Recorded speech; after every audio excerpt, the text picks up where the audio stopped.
Muito bem, estamos de volta com mais um Prosa e Verso, aqui no Tendência. Desta vez, visitando a escola São Francisco de Assis, aqui de Tramandaí, na biblioteca da escola, conversando com a Camila Wagner Rabelo, que é uma leitora extraordinária. A Camila ficou conhecida esta semana nacionalmente porque ela se propôs a fazer um desafio literário. Camila, como é que vai? Muito bem, obrigada. Camila, é uma honra te receber aqui no Prosa e Verso. O nosso programa, ele fala sobre literatura, conversa com escritores da região e sempre tem um enfoque também do lado da cultura e da educação. E recentemente, tu viraste aí notícia, né? Estadão, o Jornal de São Paulo, nos blogs da internet. Hoje, sexta-feira, 1º de novembro, sai no jornal NH. Tu te propuseste a fazer um desafio literário. Como é que foi isso? No final do ano passado, meu pai me mostrou uma reportagem de um menino do Amapá que tinha lido 230 livros da escola. E depois de uma semana, mais ou menos, conversando, ele me perguntou o que eu achava de tentar bater a meta dele e de ler 231, porque se eu lesse 231 eu já estava batendo a meta dele, já estava lendo um a mais. E eu aceitei e eu comecei a ler os livros e gravar os vídeos e meu pai começou a postar no Instagram. Pois é. Como é que foi isso? Como é que foi este teu processo de leitura? Porque tu tens um blog também na internet, né? Tenho sim. E tu faz as gravações lá no Instagram. Para quem está nos assistindo, divulga lá o teu Instagram para as pessoas te seguirem. Meu Instagram é camila.w.r. Então, pessoal, ao longo deste processo do desafio literário, a Camila foi fazendo as suas leituras e depois disso ela foi fazendo resenhas, né? Resenhas. Ia fazendo pequenas análises sobre o conteúdo que ela lia. Mas, Camila, como é que se deu assim o teu início pela leitura? Tu tens 12 anos, está no 6º ano, e desde quando tu lês? Quando eu tinha uns 2, 3 anos, em casa não tinha canal de desenho, então só passava jornal e coisa. E meu pai trabalhava em papelaria, ele começou a comprar livros infantis para mim, e minha mãe começou a ler para mim, porque eu não tinha nada para fazer. E desde pequenininha eu gosto dos livros, e quando eu comecei a ler, meu pai começou me dando gibis, e eu demorava uma semana para ler um gibi. E com o tempo foi aperfeiçoando, eu fui lendo cada gibi mais rápido, até que não tinha mais tanta graça em ler gibi, porque eu lia rápido. E ele começou a comprar livros fininhos, assim, de histórias de menininhas, princesas. E foi aumentando a quantidade de páginas dos livros e foi pegando gosto pela leitura.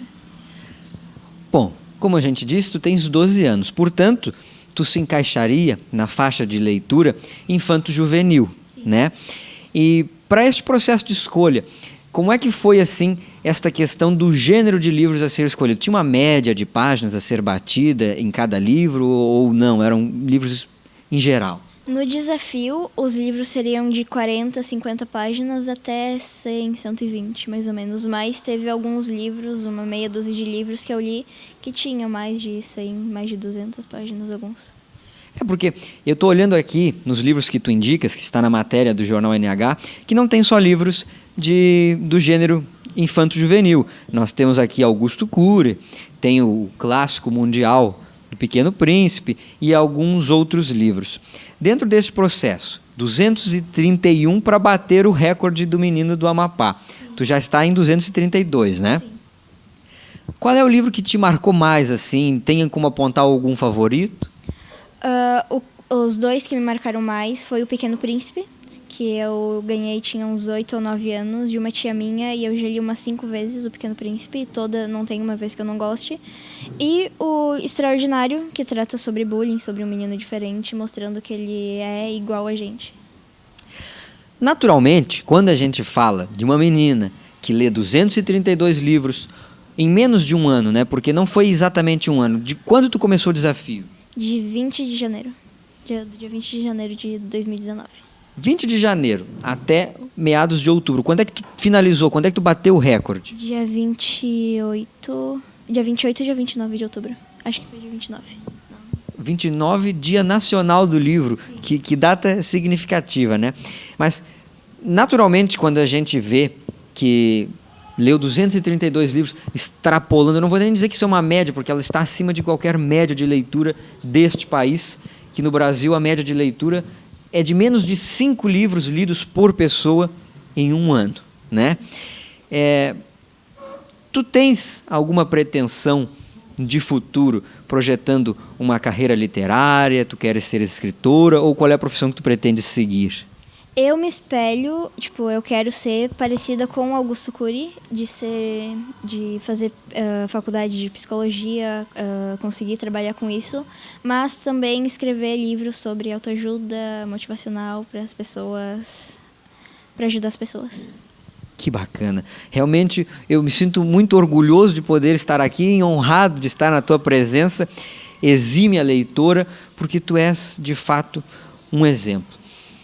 Camila, para o público, talvez para os teus colegas, tu tenha sido já uma referência, e para muitas pessoas na internet. Eu passei a te seguir esta semana no Instagram, quando eu fiquei sabendo. Lamento não ter podido acompanhar desde o início, mas como é que tu está sentindo assim, lidar também com esse burburinho? Várias pessoas procurando para fazer entrevistas, o teu Instagram bombando. Como é que é essa sensação?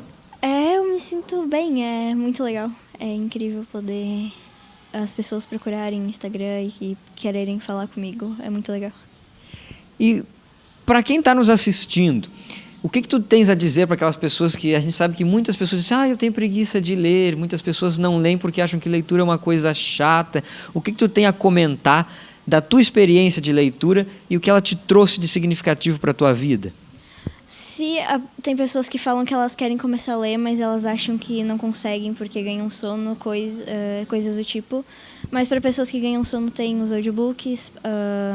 Mas a pessoa consegue, se a pessoa querer, porque tem colegas meus que querem melhorar na sala e estão melhorando na sala.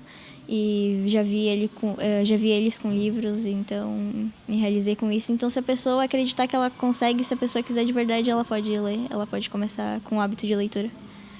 E me diz uma coisa, agora foram 232, com certeza até o final do ano serão muito mais, né? Porque ainda não, estamos em novembro, ainda tem um mês até dezembro, dia 31 de dezembro, para finalizar o ano. Tens uma meta agora, extra meta, porque tu bateu a meta. Agora tu pretende fazer um novo desafio? Como é que tu está planejando?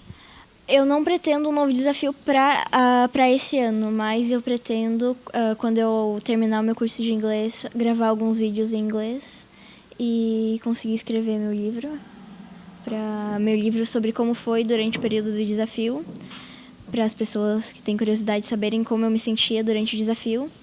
E outro sonho meu é conseguir vender um curso para as pessoas que quiserem começar com o hábito de leitura, ensinando elas a como pegar o hábito de leitura. Fantástico! Esta menina é um ensinamento ativo aqui à nossa disposição. Eu realmente me sinto encantado com isso, porque eu também sou escritor e, antes de tudo, professor de língua portuguesa e de literatura. Prefiro muito mais ser professor de literatura do que de língua portuguesa. E aí eu fico imaginando que exemplo, que lição que tu nos dá, porque não sei se tu já parou para pensar, tu está sendo um marco na história deste país que é tão precário na questão da educação e da literatura, hoje ainda, lamentavelmente, e tu estás rompendo preceitos, quebrando médias de leitura de países desenvolvidos que não chegam a isto, e que tu já leste muito mais com 12 anos do que muitas pessoas. Uma grande parcela da população mundial nunca lerá na vida. Como é que tu vê isso? O desafio foi para incentivar pessoas a lerem, então eu espero que eu consiga, com o desafio e com o curso e com o livro, eu conseguir fazer pessoas do mundo inteiro começarem com o hábito de leitura e incentivarem outras pessoas a lerem. Isso aí. Tu também tem um blog na internet, né? Além do Instagram. Qual é o endereço do blog para as pessoas acessarem? O endereço é blog.camilarabelo.com. A gente coloca depois ali na tarjinha do programa o endereço certinho para as pessoas acompanharem. Camila, a gente vai finalizando a nossa entrevista e eu mais uma vez te agradeço e te parabenizo por ser esta referência da literatura. Leste aí muito mais do que 98% das pessoas leem, e desejo que tu sigas sendo esta menina sonhadora, que acredita nos sonhos, né? Porque eu sempre digo que a poesia da vida está na capacidade que a gente tem de sonhar e transformar os nossos sonhos em realidade para poder viver essa realidade, este sonho em realidade. E tu fizeste isso. Meus parabéns e muito obrigado ao mesmo tempo. Agora eu peço para que tu faça as tuas considerações finais e deixe o teu recadinho aí para quem nos assistiu. Eu estou muito agradecida por isso, por poder conversar contigo, gostei muito da conversa. E o recado para as pessoas é que elas conseguem fazer qualquer coisa se elas acreditarem, se elas se motivarem, se elas acreditarem que elas conseguem fazer uma coisa, elas conseguem fazer aquilo. Este foi o Prosa e Verso. Eu acho que realizando, colocando à disposição aquilo que a gente se propunha fazer. Dar exemplos de incentivo à cultura, à educação e hoje à leitura. Palmas para Camila e onde vocês estiverem assistindo esse vídeo, batam palmas para esta menina porque ela merece. Até o próximo.